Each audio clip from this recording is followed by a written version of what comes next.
اللہ الرحمن الرحیم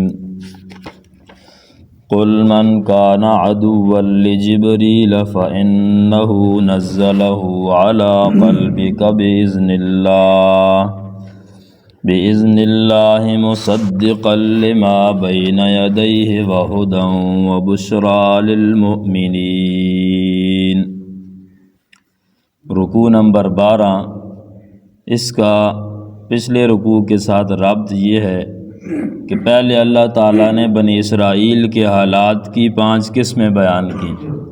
ان پر مختلف طرح کے انعامات اور مختلف طرح کے عذاب اور ان کی مختلف برائیاں بیان کیں۔ اب اس رکوع سے آگے ان کے مختلف شبہات اور مختلف اعتراضات کا جواب ہے۔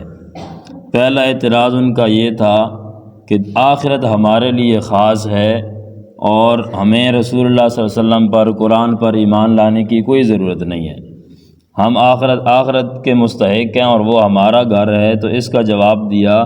اگر آخرت تمہارے لیے خاص ہے تو پھر جھوٹے فریق پر موت کی تمنا کرو، تم اپنے محبوب سے مل جاؤ گے، تم جنت میں چلے جاؤ گے۔ تو پھر آگے خود ہی فرمایا وَلَن يَتَمَنَّوْهُ أَبَدًا، وہ کبھی بھی موت کی تمنا نہیں کریں گے کیونکہ وہ جانتے ہیں کہ وہ خود جھوٹے ہیں۔ آگے فرمایا موت کی تمنا کرنا تو دور کی بات، وہ زندگی میں پر بہت زیادہ حریص ہیں، تمام لوگوں سے، مشرکوں سے بھی زیادہ وہ حریص ہیں۔ اور اس کی وجہ یہ ہے کہ یہودیوں کا آخرت پر ایمان تھا، آخرت پر ان کا ایمان تھا، تو ان کا یہ بھی ایمان تھا کہ ہمارے اعمال کی وجہ سے ہمیں سزا ہوگی، بخلاف مشرکین مکہ کے کہ ان کا تو حشر نشر پر ایمان ہی نہیں تھا، آخرت کو مانتے ہی نہیں تھے، تو اس وجہ سے یہودی ان سے بھی زیادہ زندگی پر حریص تھے۔ قل من کان، یہاں سے دوسرے شبے کا جواب ہے کہ انہوں نے کہا جبریل علیہ السلام وہی لاتا ہے حالانکہ وہ ہمارا دشمن ہے، ہم اس لیے نہیں مانتے، ہم تب مانیں گے جب میکائیل علیہ السلام لے کر آئیں۔ روایات میں ہے کہ نبی پاک صلی اللہ علیہ وسلم ایک دن یہود کے مدارس میں گئے اور ان پر وعرض علیہم الاسلام، ان کے سامنے اسلام پیش کیا۔ بعض کہتے ہیں یہ واقعہ عمر رضی اللہ تعالیٰ عنہ کے ساتھ پیش آیا کہ وہ گئے ان کے مدرسے میں اور ان کے سامنے اسلام پیش کیا، تو انہوں نے کہا ان جبرائیل یاتی کا بالوحی، جبرائیل وہی لاتا ہے حالانکہ وہ ہمارا دشمن ہے، اگر میکائیل علیہ السلام وہی لاتے تو ہم اسلام لے آتے، ہم مسلمان ہو جاتے، ہم قبول کر لیتے اسلام۔ نبی پاک صلی اللہ علیہ وسلم نے فرمایا کہ جبرائیل کی تم میں کیا مرتبہ ہے، جبرائیل علیہ السلام کا مرتبہ تمہارے درمیان کیا ہے؟ تو انہوں نے کہا جبرائیل اللہ کے دائیں ہیں اور میکائیل اللہ کے بائیں، یعنی ان کا بہت اونچا مقام ہے دونوں کا۔ نبی پاک صلی اللہ علیہ وسلم نے فرمایا اگر بات اس طرح ہے کہ جبرائیل کا یہ مقام ہے، اس کے باوجود تم نہیں لاتے، ایمان نہیں لاتے، تو تم گدھے سے زیادہ جاہل ہو، انتم اجہل من الحمیر، تم گدھے سے زیادہ جاہل ہو، اتنے مرتبے کے باوجود تم ان کو نہیں مانتے۔ اب یہ جو انہوں نے کہا جبرائیل علیہ السلام ہمارے دشمن ہیں، تو دشمنی کی وجہ کیا ہے؟ تو 2 وجہ بیان کی گئی ہیں۔ پہلی وجہ اس نے ہمارے آباء و اجداد کو ہلاک کیا، ان پر عذاب لایا، اور دوسری وجہ یہ ہے کہ انہ اظہر عیوبنا للنبی، وہ ہمارے عیب ظاہر کرتا ہے نبی پاک صلی اللہ علیہ وسلم کے سامنے، ہمارے عیب بتاتا ہے آ کر، جو ہمارے دلوں میں بات ہوتی ہے وہ آ کر حضور کو بتا دیتا ہے، اور یہ دوسری وجہ زیادہ لائق ہے یہاں ان کی دشمنی کے۔ اور جو پہلی وجہ تھی تو وہ انہوں نے عوام کو ویسے ان کے سامنے کہتے تھے بھی ہم ایمان نہیں لاتے کیونکہ جبرائیل ہمارا دشمن ہے اور اس نے ہمارے آباء کو ہلاک کیا تھا، یہ عوام کے سامنے ایسے پیش کرتے تھے، ورنہ اصل ان کا دشمنی یہ تھی کہ وہ ہمارے عیب ظاہر کرتا ہے نبی پاک صلی اللہ علیہ وسلم اور مسلمانوں پر۔ پھر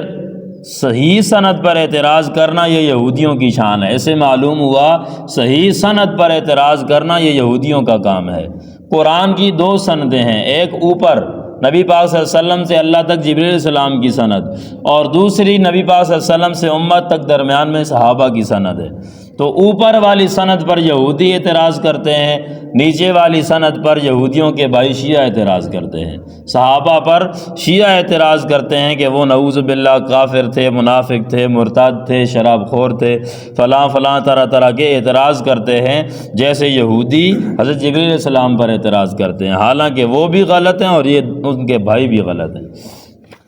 قل من کان عدوا لجبریل، آپ فرما دیں جو ہے جبریل علیہ السلام کا دشمن، اس کو کیا جبریل علیہ السلام کا جو دشمن ہے تو اس کی دشمنی کا کوئی اعتبار نہیں ہے، کیوں جبریل علیہ السلام کسی کے دشمن نہیں ہے۔ دوسرا، من کان عدو لجبریل، جو جبریل علیہ السلام کا دشمن ہے اس پر افسوس ہے۔ تیسرا معنی، جو جبریل علیہ السلام کا دشمن ہے وہ انصاف پر نہیں ہے۔ اور نمبر 4، جو جبریل علیہ السلام کا دشمن ہے تو یہ اس کے اپنے جذبے پر موقوف ہے دشمنی، جبریل علیہ السلام کا اس میں کوئی نقصان نہیں ہے۔ فَإِنَّهُ نَزَّلَهُ عَلَىٰ قَلْبِكَ، جبریل علیہ السلام نے وحی لائی ہے آپ کے دل پر۔ دل کا ذکر اس لیے کیا کہ یہ وحی کا محل ہے، جیسے رسول اللہ صلی اللہ علیہ وسلم نے فرمایا، حدیث میں ہے، يَنَامُ عَيْنِي وَلَا يَنَامُ قَلْبِي، میری آنکھیں سو جاتی ہیں لیکن میرا دل نہیں سوتا۔ تو دل پر وحی نازل ہوتی تھی، اس وجہ سے دل کا ذکر کیا۔ پھر من کان عدوا لجبریل فإنه نزله على قلبك بإذن اللہ مصدقا لما بین یدیہ، یہ بھی ایک جواب ہے کہ جبریل علیہ السلام نے وحی لائی ہے اور ایسی وحی اور ایسا قرآن لایا جو تصدیق کرتا ہے اس کتاب کی جو تمہارے پاس ہے، یعنی تورات کی تصدیق کرتا ہے قرآن۔ اگر جبرائیل تمہارا دشمن ہوتا تو وہ ایسی وحی لاتا جو تورات کے خلاف ہوتی، حالانکہ وہ تورات کے خلاف وحی نہیں لائے، تو تورات کی تصدیق کرنے والے وحی لائیں، تو جبرائیل تو تمہارے دشمن نہیں ہیں، پھر تمہیں جبرائیل سے کیا دشمنی ہے۔ وَهُدًى وَبُشْرَىٰ لِلْمُؤْمِنِينَ، یہ قرآن ہدایت ہے اور خوشخبری ہے ایمان والوں کے لیے۔ من کان عدوا للہ، جو دشمن ہے اللہ کا، فرشتوں کا اور رسولوں کا۔ اب فرشتوں میں جبرائیل اور میکائیل علیہ السلام آ گئے تھے، دوبارہ ان کا ذکر ان کی عظمت کی وجہ سے کیا، ان کی عظیم الشان ہونے کی وجہ سے۔ اور دوسرا کہ یہودیوں نے ان کا نام خاص طور پر ذکر کیا تھا کہ جبرائیل ہمارے دشمن ہیں اور میکائیل علیہ السلام ہمارے دوست، اس وجہ سے ان دونوں کا خاص طور پر ذکر کیا۔ فَإِنَّ اللَّهَ عَدُوٌّ لِّلْكَافِرِينَ، پس بے شک اللہ دشمن ہے کافروں کا، یعنی جو ان سے دشمنی کرے وہ کافر ہے اور اللہ کافروں کا دشمن ہے۔ وَلَقَدْ أَنزَلْنَا إِلَيْكَ آيَاتٍ بَيِّنَاتٍ، یہ بھی ایک شبہے کا جواب ہے۔ یہودیوں کا ایک ابن سوریہ عالم تھا، اس نے کہا کہ اے نبی آپ پر تو کوئی وحی نازل نہیں ہوئی، آپ پر کوئی آیت نازل نہیں ہوئی جس کو ہم پہچان لیں اور جس پر ہم ایمان لائیں، تو اللہ نے یہ آیت نازل کی، وَلَقَدْ أَنزَلْنَا إِلَيْكَ آيَاتٍ بَيِّنَاتٍ، تم ایک آیت کی بات کرتے ہو، ہم نے بہت ساری واضح آیات نازل کی ہیں، لیکن وہ مانتے کیوں نہیں؟ وَمَا يَكْفُرُ بِهَا إِلَّا الْفَاسِقُونَ، نہیں انکار کرتے ان آیات کا مگر فاسق لوگ، وہ نافرمان ہیں، حد سے نکلے ہوئے ہیں، اس وجہ سے وہ آیات کو نہیں مان رہے، ورنہ آیات تو بہت ساری ہم نے نازل کی ہیں۔ أَوَكُلَّمَا عَاهَدُوا عَهْدًا، یہ ان کی خباثت اور برائی، جب بھی انہوں نے کوئی عہد کیا تو نبذہ فریق منہم، ایک فریق نے ان میں سے اس کو پھینک دیا، اس کو توڑ دیا، اس پر عمل نہیں کیا۔ بل اکثرہم لا یؤمنون، بلکہ اکثر ان میں سے ایمان نہیں لاتے۔ ولما جاءہم رسول من عند اللہ، اور جب آئے ان کے پاس رسول اللہ کی طرف سے، یعنی حضرت محمد صلی اللہ علیہ وسلم، مصدق، تصدیق کرنے والے، لما، اس کتاب کی جو ان کے پاس ہے، نبذ فریق من الذین، پھینک دیا ایک جماعت نے ان میں سے، اوت الکتاب، جن کو کتاب دی گئی تھی، یعنی اہل علم لوگ، انہوں نے پھینک دیا کس چیز کو؟ کتاب اللہ، اللہ کی کتاب کو، وراء ظہورہم، اپنی پیٹھوں پیچھے، ایسے پھینکا کأنہم لا یعلمون، گویا کہ وہ کچھ نہیں جانتے، ایسے انہوں نے پھینک دیا۔ اوت الکتاب، نبذ فریق من الذین اوت الکتاب، پھینک دیا پیٹھ پیچھے، تو اس کا ایک تو ظاہری معنی ہے کہ انہوں نے تورات کو اٹھا کر پیٹھ پیچھے پھینک دیا اور یہ اس کی بے ادبی ہے۔ دوسرا معنی یہ ہے کہ انہوں نے اس پر عمل نہیں کیا، تورات پر عمل نہیں کیا، جیسے سفیان بن عیینہ کہتے ہیں، ادرجوہ فی الحریر والدیباج، انہوں نے تورات کو ریشم کے غلافوں کے اندر رکھا اور اس کے اوپر سونے چاندی کا پانی چڑھایا، اور انہوں نے الماری کے اوپر، شیڈ کے اوپر اس تورات کو رکھا، لیکن لم یحلوا حلالہ، اس کے حلال کو حلال نہیں جانا، اس کے حرام کو حرام نہیں جانا، یہ ہے اس کو پیٹھ پیچھے پھینکنا۔ یعنی اس کی تلاوت بھی کی، اس کا حفظ بھی کیا، اس کو یاد بھی کیا، اس کو چوما بھی، اس کو اوپر رکھا بھی، لیکن اس کے حلال کو حلال نہیں سمجھا، اس کے حرام کو حرام نہیں سمجھا، اس کے مطابق عقیدہ نہیں بنایا، اعمال نہیں کیے، تو یہ ہے اس کو پیٹھ پیچھے پھینکنا۔ چاہے اس کو سینے سے لگائے، لیکن معنی یہ ہوگا اس کو اس نے پیٹھ پیچھے پھینک دیا۔ اوت الکتاب، یہ وہاں آتا ہے جہاں مذمت کی جائے، اور جہاں مدح و تعریف ہو وہاں آتینا ہوتا ہے، ہم نے کتاب دی۔ وَلَقَدْ آتَيْنَا مُوسَى الْكِتاب، ہم نے موسیٰ علیہ السلام کو کتاب دی، اور یہاں اوت الکتاب، ان کو کتاب دی گئی اس لیے کہ انہوں نے اس پر عمل نہیں کیا۔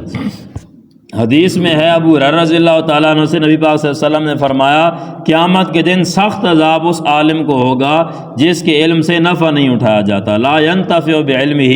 جو اپنے علم سے نفع نہیں اٹھاتا یعنی عمل نہیں کرتا۔ اور عالم جو عمل نہ کرے وہ ایسے ہے جیسے چراغ ہوتا ہے، وہ خود اپنے آپ کو جلا رہا ہے اور دوسروں کو نفع دے رہا ہے۔ موم بتی وہ خود جل رہی ہوتی ہے اور دوسروں کو فائدہ ہو رہا ہوتا ہے، اس کو خود کوئی فائدہ نہیں ہوتا، دوسروں کو فائدہ ہوتا رہتا ہے۔ تو ایسے ہی جو عالم عمل نہیں کرتا تو اس کے علم سے دوسروں کو فائدہ ہوتا ہے، خود اس کو کوئی فائدہ نہیں ہوتا۔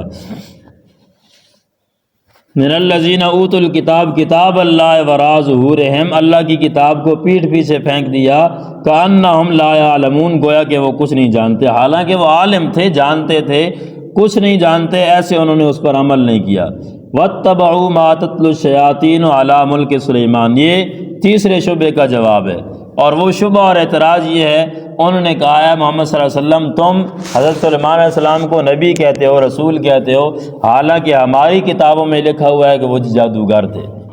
انہوں نے یہ جو جنوں کو قابو کیا ہوا تھا اور ہوا کو قابو کیا ہوا تھا اور پرندوں اور جانوروں کو، تو یہ جادو کی وجہ سے تھا، وہ جادوگر تھے، تم ان کو نبی کہتے ہو۔ تو اس شبے کا جواب دیا گیا کہ سلیمان علیہ السلام اللہ کے نبی تھے، انہوں نے کوئی کفر نہیں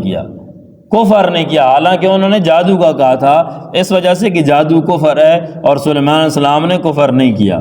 وَاتَّبَعُوا مَا تَتْلُو الشَّيَاطِينُ، علماء یہود کتاب اللہ کے مقابلے میں من گھڑت روایات اور محرف شدہ، تبدیل شدہ مزخرفات یعنی تورات پیش کرتے تھے۔ قرآن کے مقابلے میں جو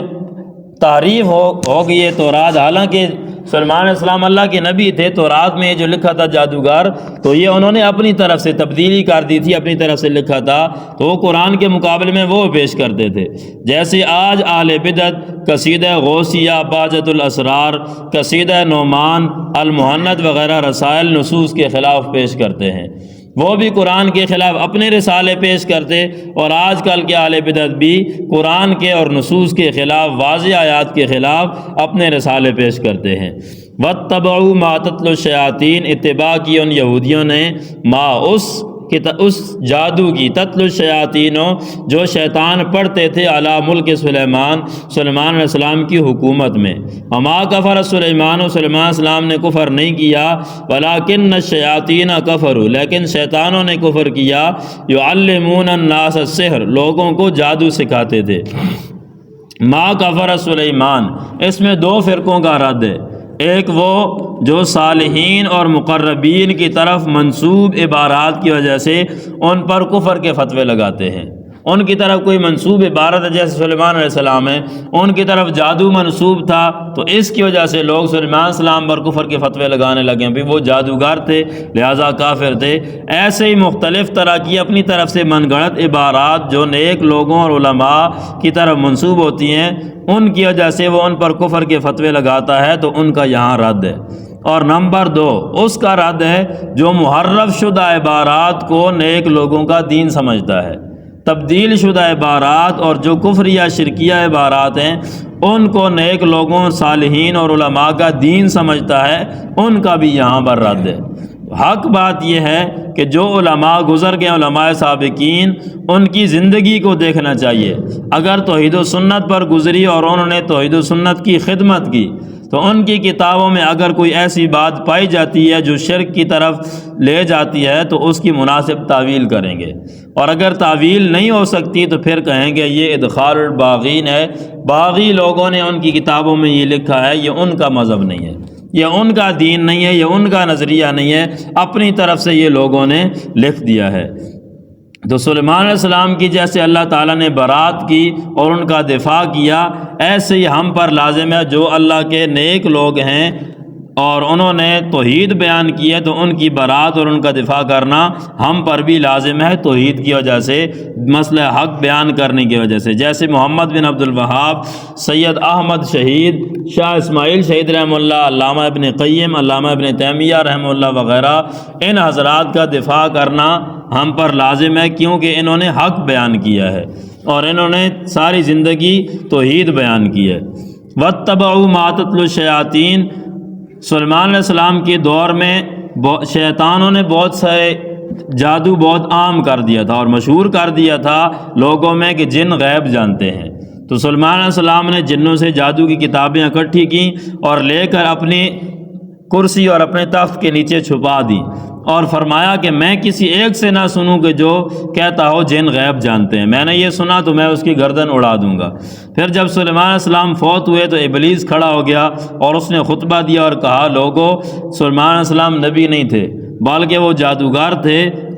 جادو تلاش کرو ان کے سامان اور ان کے گھر میں۔ لوگوں نے تلاش کیا، نہیں ملا، تو اس نے پھر بتایا بھی یہ جگہ ہے، ان کی کرسی کے نیچے دیکھو۔ وہاں انہوں نے دیکھا تو وہاں جادو کی کتابیں مل گئی تھیں۔ تو اس نے کہا دیکھو جی سلیمان علیہ السلام جادوگر تھے، حالانکہ سلیمان علیہ السلام نے جنوں سے وہ کتابیں اکٹھی کر کے وہاں چھپا دی تھیں۔ جب رسول اللہ صلی اللہ علیہ وسلم آئے، انہوں نے بیان کیا کہ حضرت سلیمان علیہ السلام اللہ کی نبی تھے، سچے تھے، وہ جادوگر نہیں تھے، تو پھر یہودیوں نے اعتراض کیا، اس پر یہ آیات نازل ہوئیں کہ سلیمان علیہ السلام جادوگر نہیں ہیں، انہوں نے کوئی جادو نہیں کیا۔ وما کفر سلیمان، یہ مرکزی شعبے کا جواب ہے۔ آیت سے معلوم ہوا کہ جادو کفر ہے اور جو جادوگر ہے اس کو قتل کیا جائے گا۔ یہ تو عام حکم انہوں نے لگا دیا۔ قاضی شمس الدین صاحب رحمہ اللہ نے تفصیل کیا، انہوں نے کہا مطلقاً جادو کو کفر کہنا صحیح نہیں ہے، بلکہ اس میں بحث ہوگی۔ اگر جادو میں ایسی چیزیں ہیں جس کی وجہ سے ایمان ختم ہو جاتا ہے، شرک لازم آتا ہے، کفر لازم آتا ہے، تو پھر تو وہ کفر ہے اور جادوگر کو قتل کیا جائے گا، چاہے مرد ہو چاہے عورت ہو۔ اور اگر ایسا ہے کہ اس کی وجہ سے کفر لازم نہیں آتا، شرک نہیں ہوتا، بلکہ کسی کی جان جاتی ہے، تو پھر ان جادوگر کے ساتھ ڈاکو والا معاملہ کیا جائے گا، اس کو قتل کیا جائے گا۔ اور اگر یہ بھی نہیں ہوتا اور چھوٹا نقصان ہوتا ہے تو پھر اس حساب سے اس کو سزا دی جائے گی اور اس حساب سے اس پر حکم لگایا جائے گا۔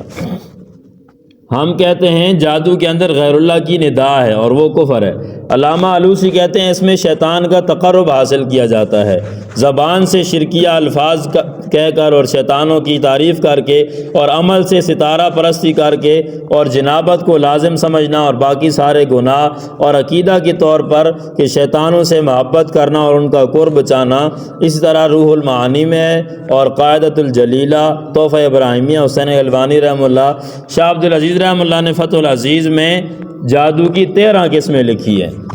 تو اور بھی بہت سارے اس میں جادو میں بحث ہے۔ وآخر الدعوانا الحمدللہ رب العالمین۔